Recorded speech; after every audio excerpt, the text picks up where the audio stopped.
ललिता विशाखा आदि इन सब ने एक योजना बनाई। बोले आज एक काम करेंगे। बोले क्या? किशोरी जी जितनी सुंदर है ना, उतनी ही सुंदर सारी सखियां हैं।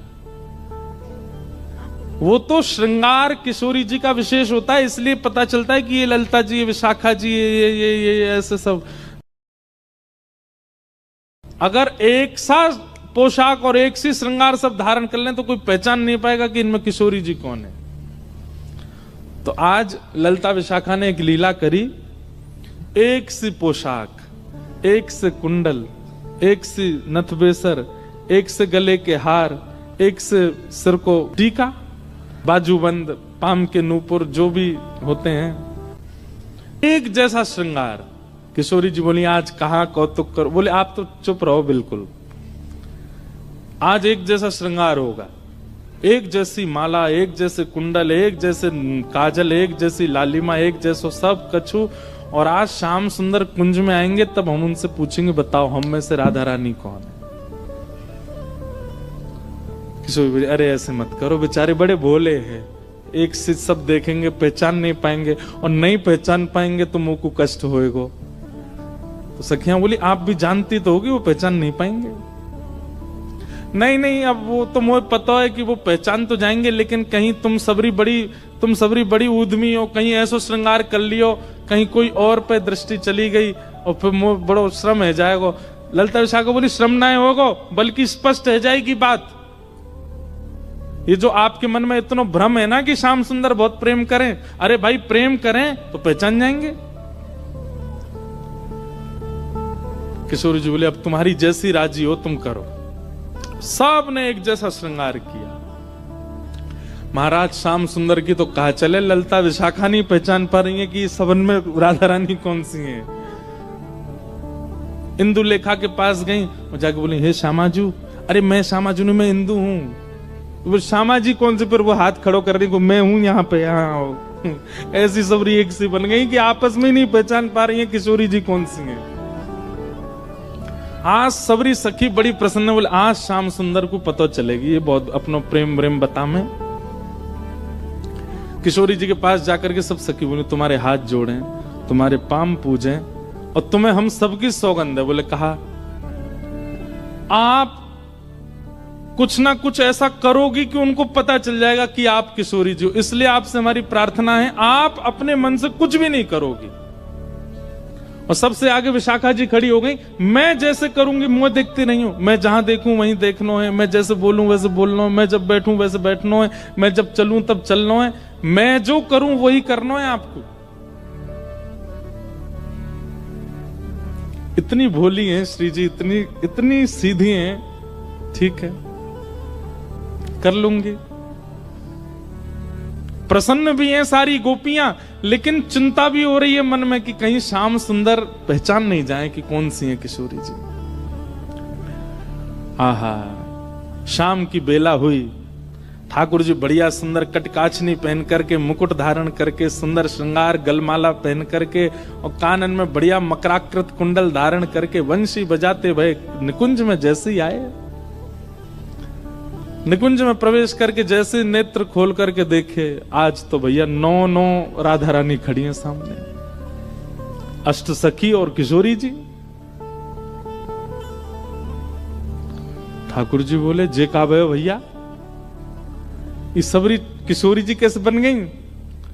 अब सामने 9 की 9 एक साथ बोल रही हैं, आओ श्याम सुंदर स्वागत है। अब 9 को एक ही स्वर निकलो, भैया जी काहे गो ये इतने सारे कैसे है गए। अब एक कोई बोल जाएगा और बाकी शांत रहे तो ठाकुर जी को पता चल जाएगी ज्यादा चपड़ चपड़ बोल रही है जो विशाखा है, तो इसलिए सब एक साथ बोल रही हैं, हे श्याम सुंदर।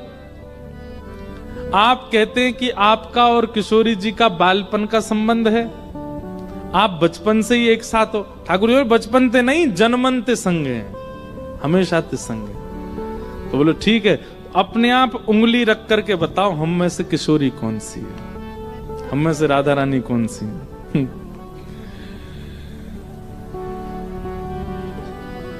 ठाकुर जी पहले तो देखते रहे, एक एक के पास जाकर के देखें, एक जैसा स्वरूप, एक जैसा स्वभाव, एक जैसी आंख, एक और महाराज कहां तक कहें पलक भी एक संगी झपका रही है सबरी। ठाकुर जी को आज नानी याद आ गई अपने, बोले कि भैया कौन सी किशोरी जी। वास्तविक में तो ठाकुर जी को सब पता है, लेकिन अब लीला किशोर सखियां कर रही हैं, यही तो लीला है, यही तो निकुंज का आनंद है। तो ठाकुर जी भी उसमें ईश्वरत्व प्रकट नहीं होने देते। लीला है तो लीला ही चलने देंगे। वहां ठाकुर जी सहज ही ऐसे हो जाते हैं, ठीक है नहीं पता मुझे।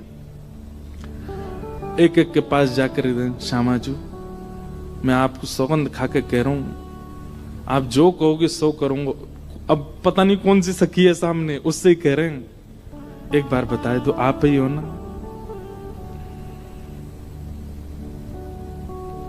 सबके आगे जाके मनोहार करें, लेकिन ठाकुर जी नहीं पहचान पाए।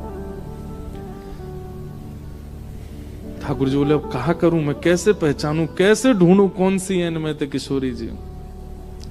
तभी ठाकुर जी बोले भैया सब सखीन के रूप एक से है सकें, आंख एक सी है सके, श्रृंगार एक सौ है सके, वस्त्र एक सौ है सके, पर स्वभाव किशोरी जी जैसा कोई को ना है सके।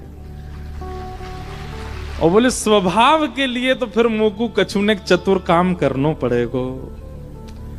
ठाकुर जी बोले मैंने पहचान नहीं। सब सखी बोली कौन सी है? बोले रुक जाओ सिंहासन पर बैठ के बताऊंगा। दूर जाके बैठ गए और सिंहासन पर बैठ के कहा कह रहे हैं वो खड़ी। सब सखी के कौन सी? सब पे उंगली कर रहे हैं, वो खड़ी वो खड़ी, दो वो खड़ी वो खड़ी। जाको तन गोरो। सब सखी बोली हम सबन के बस तन गोरे हैं। नहीं नहीं नहीं नहीं, उनको रूप रंग कहा बता रहे है? बोले ये वही हैं। बोले कौन सी? अरे वही जो तुम सबन के बीच में खड़ी हैं। बोले कौन सी? बोले जाने। कहा मैं जब छोटो हतो तब इनने ही मोकू सिखायो। बोले कहा सिखायो? बोले अरे बालपन में इनने ही मोकू छल करनो, इनने ही मोकू हट करनो, और कहा बताऊं अलग अलग प्रकार की चोरी करनो मोकू इनने ही सिखायो। जैसे ही कही ठाकुर जी ने बालापन में इन्हें ही सिखायो छल बल बहुविधि चोरी। इतने में ही किशोरी जी सामने आके मैंने कब सिखायो तुमको?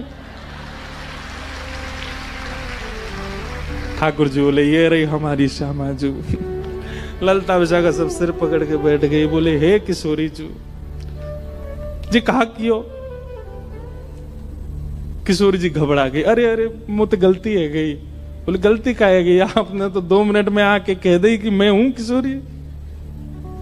हाँ ठाकुर जी दौड़ करके गए, किशोरी जी को अंक में भर लियो। सब सकीन के कैसी भोली हमारी किशोरी जी, कैसी सीधी हमारी श्री लाडली जी।